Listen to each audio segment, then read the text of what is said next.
Almost all my friendships are in trios.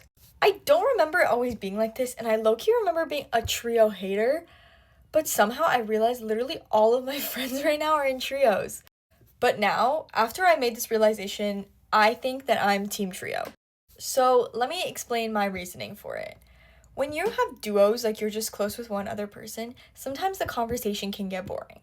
And I think this is regardless of if you guys are close or not, you have to just constantly be thinking of conversation topics about what you're going to talk about next, and like there will be moments of silence. But when you're in a trio, someone is always talking.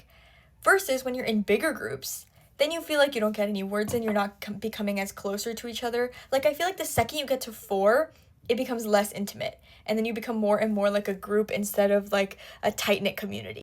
I do get that there's always a duo in a trio, but that's only when it's a bad trio. If it's actually a good, healthy trio where you guys are actually the same amount close, it's so much better.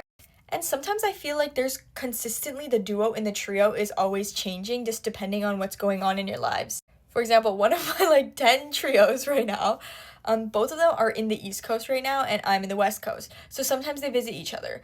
But that doesn't mean I'm less close to them. It's just like maybe at some certain point they feel closer to each other, but then when they come back, maybe someone will be busy and I'm hanging out with one of them more. But regardless, we're all hanging out in duos, but we're still a very strong trio.